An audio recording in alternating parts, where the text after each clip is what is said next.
Hello, welcome pen friends. My name is Chris and I'm back with another ink profile. In fact, this is ink number 5 in the Ink Journal's subscription box for March of 2019, and it's Kaweco Midnight Blue today that we're doing. This is a beautiful, beautiful ink, and I found it to be a little bit rare in the shade that it is, among my samples anyway. So let's get started here. Let's go ahead and put it in the bath test. That's always going to be first there. See how that came out. And then the very last one, profile we did was Sunrise Orange. So there's the ink right there, and this is the result of the bath test here. It was a very typical ink. We had two that left behind the pigment.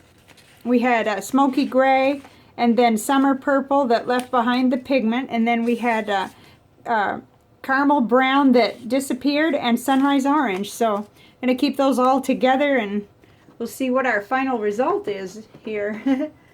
But we've just got one more to go. Okay. We'll let that work and we'll get right into the Rodya Gold book, my ink journal. And here we are. Just, well, two more to put in the book, but I have already done a full profile on Ruby Red, so I'll just, when it comes time to do this one, I'll link you to the other last one. But here's the Midnight Blue, and we got to go back here to find it. Here it is. Wow, I just really enjoyed this, and this is a color that I'm looking for. I don't have any bottled ink that's a blue-black. And I have sort of been, you know, not in a rush or anything because I have so many samples, but I have thought about what would be the one that I would decide on. Here's the chromatography before I flip that up. That was interesting. Goodness, it traveled real good, and then it had a little bit of yellow and red, and then like a teal almost, or a turquoise came out. It's pretty. So there's that.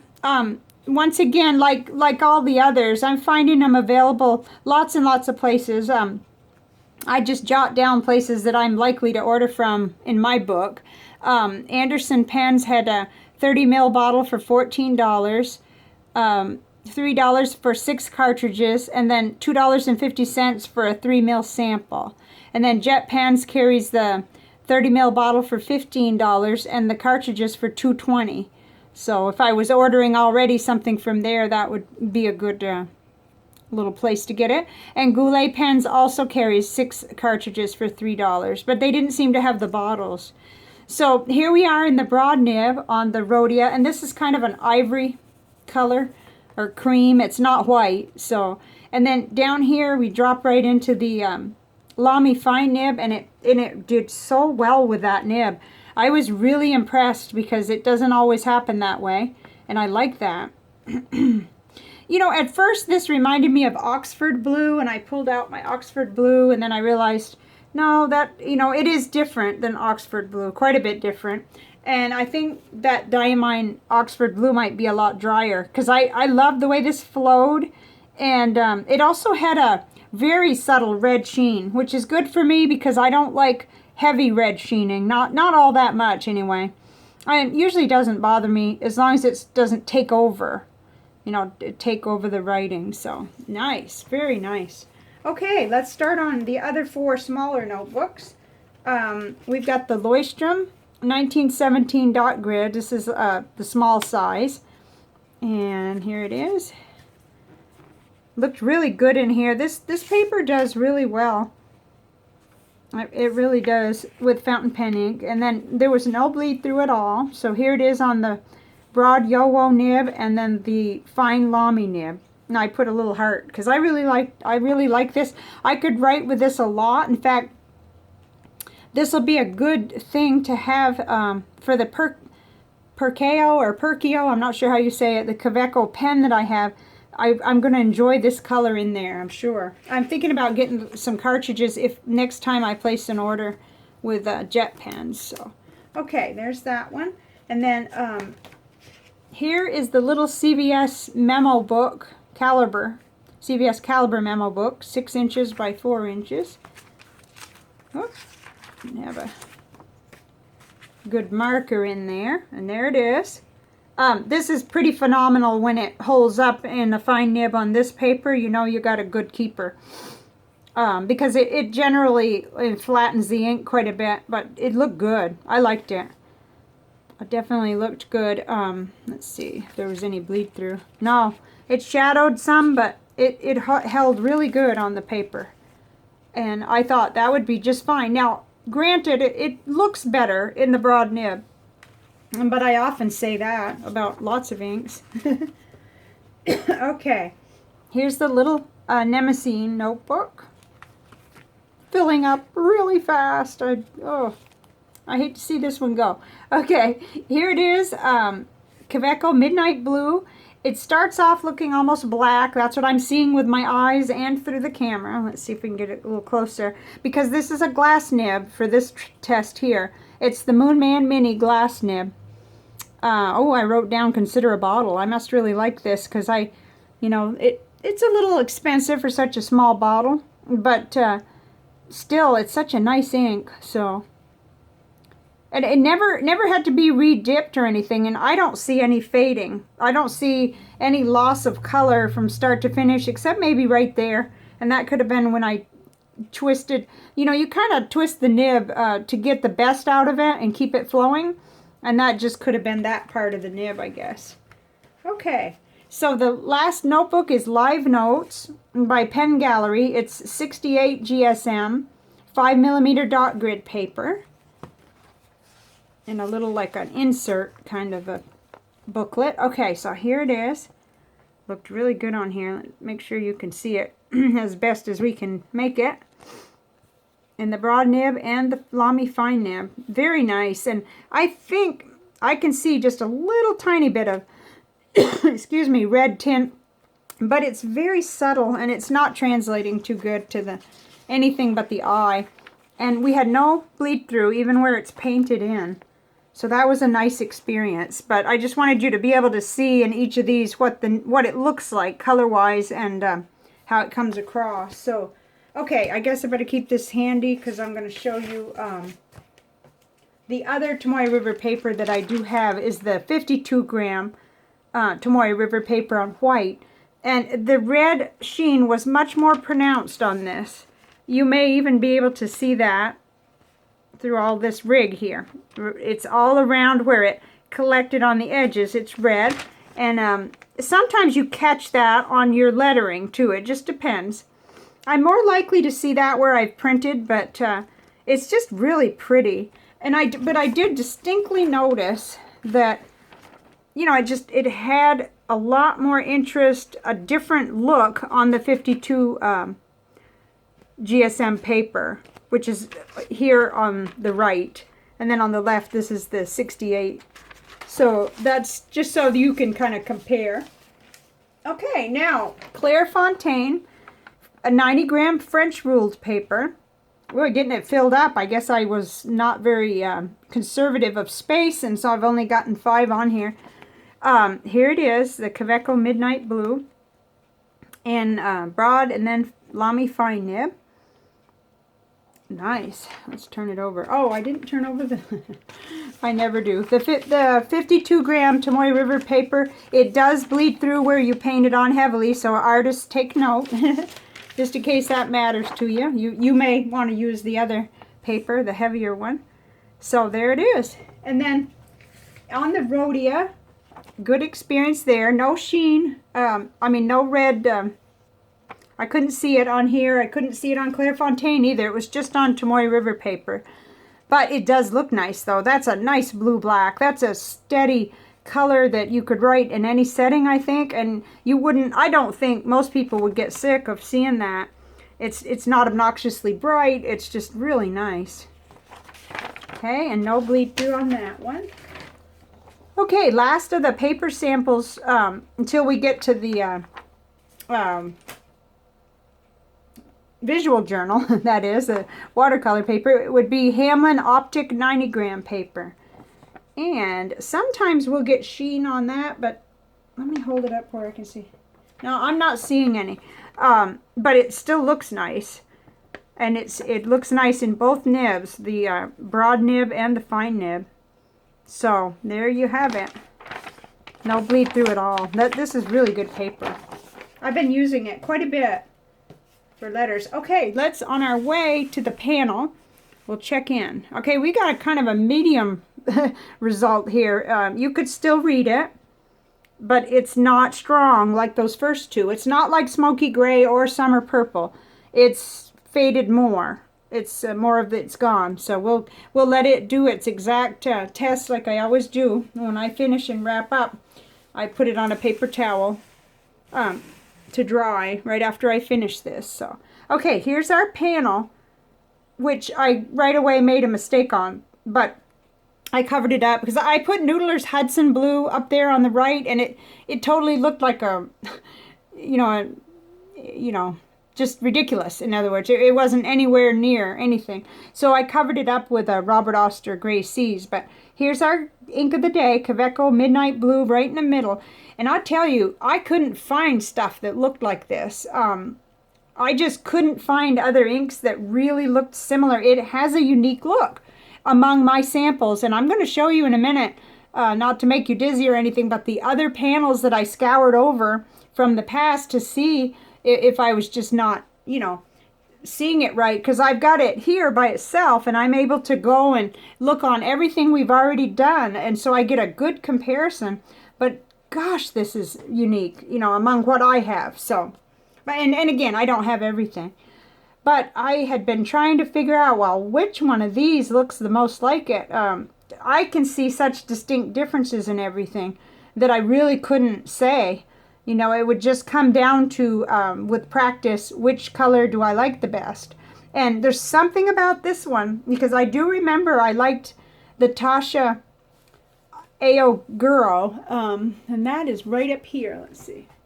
That had red sheen, too. Let me pull it down. It's worth the technical difficulties or whatever to pull it down, and also to get, okay, so Tasha AO Girl is still quite a bit different. See, there's the Tasha to the right. It has a lot of red sheen, which didn't bother me. It looked nice, and it looked nice in a nib, but it's darker. You see how this has more blue, Kaweco, or today's ink, and I found that more pleasing to me. But if you like a darker ink, there you go, because Tasha Blue Black is quite a bit darker. And yet it doesn't really look black. To me, it definitely looks a blue black. And in a finer nib, you might be happier anyway because of that. But I just wanted you to see those two together since we have that opportunity, because that's a contender for me in terms of how the ink behaves. And then the other ink that I love so much is Birmingham inks. So I may be able to get closer with a Birmingham ink to something like this, but I haven't tried all of theirs. I haven't tried, in the scheme of things, that many of theirs. But this one is really pretty. It just looks different. It doesn't have that pleasing little blue that I like so much. So, gosh, this was interesting. I thought for sure it was going to just fit right in to one of these panels that were already done, and I'll grab that in a minute. So it was sort of a wild card what to put on this panel, and you'll see that when I pull the other ones out. And and at first I was just so sure that we were looking at a good close match with Noodler's 54th Mass, but let's go ahead and we'll use, here's the Kaweco Midnight Blue, and then right next to it, to the right of it, you'll see Noodler's 54th Mass.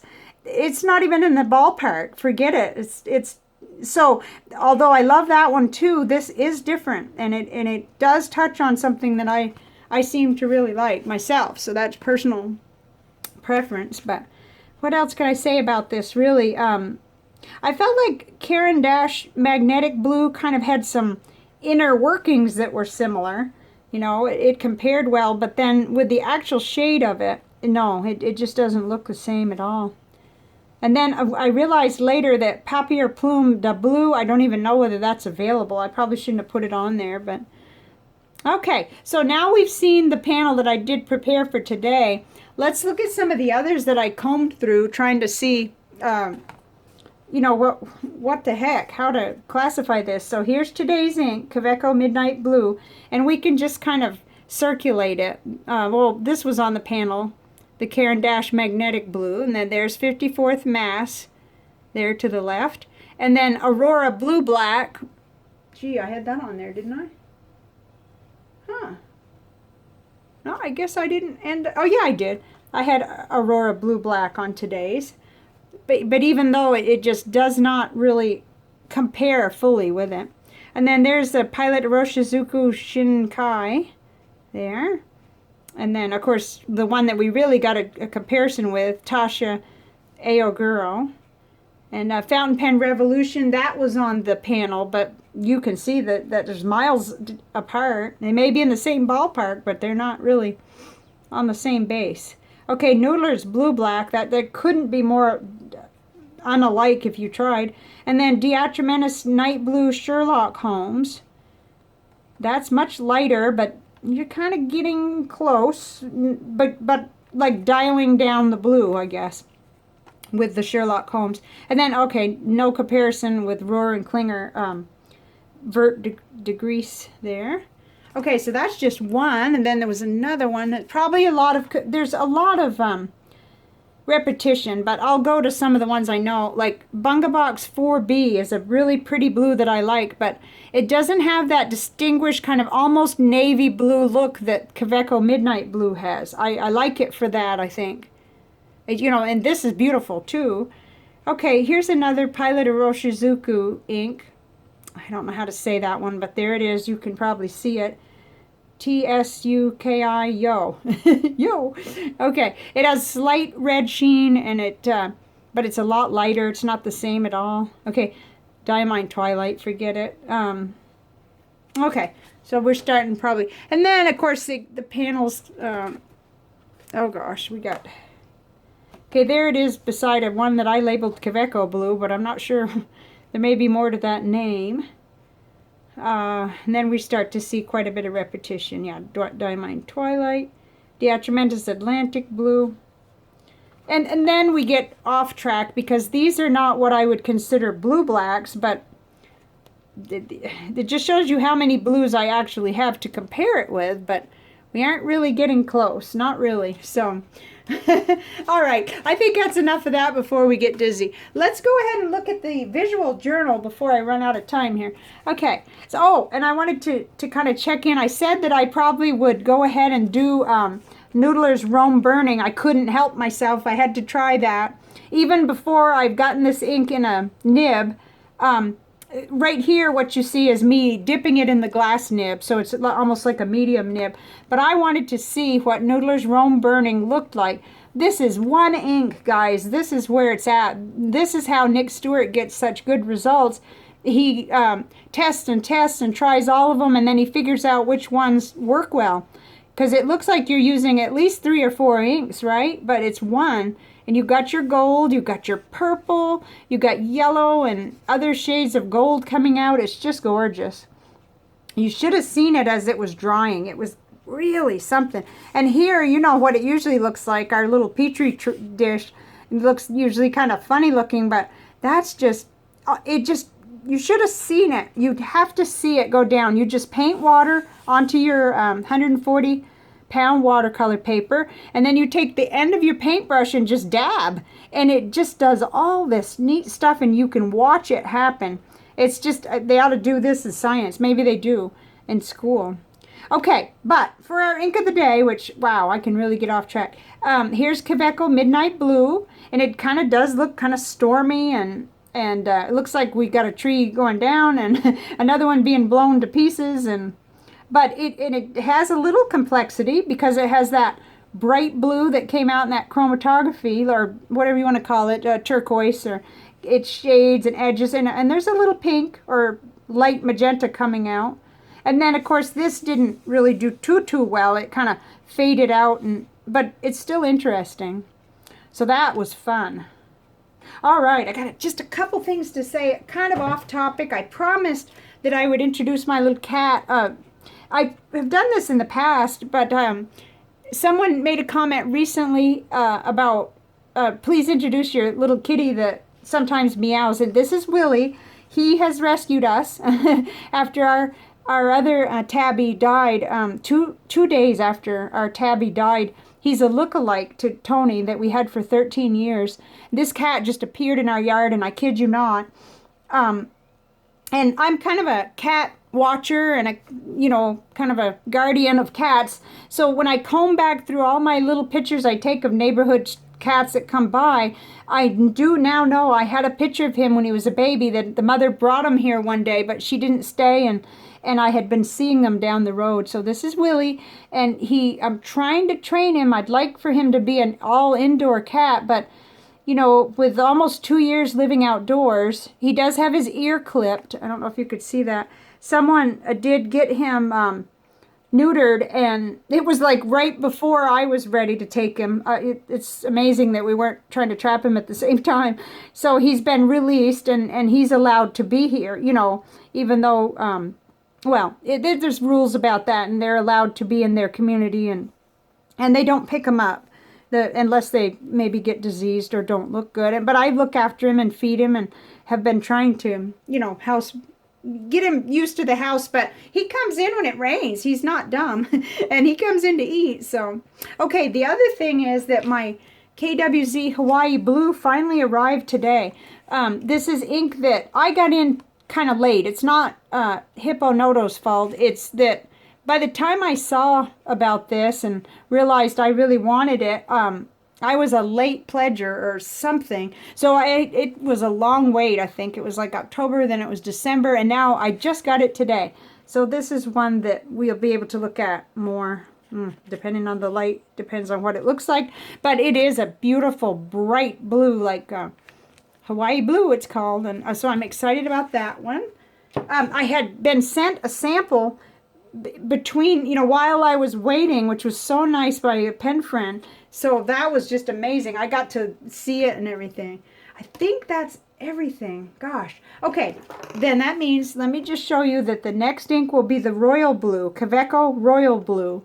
Let me make sure that's right. Yeah, here's the vial, Kaweco Royal Blue. So that'll be our last profile because I've already done Ruby Red. So I'll see you back here real soon for that, and I better end this because it's getting kind of chunky. This video is getting long. Oh, one more thing though. Please forgive me that I'm a little behind with answering comments. I'm going to catch up, and while this is uploading, which it'll take a while because it's bigger, I'll be doing that, and then after I get this one up, I'll still be answering, and hopefully I can catch up because I really love to answer comments, but there's been a couple mornings where I didn't have a chance. I had other things I had to do, but I love the comments and I love the conversations, so keep them coming, and I'll eventually get, you know, caught up again. Okay? All right. Well, thank you, and I'll see you next time. Bye for now.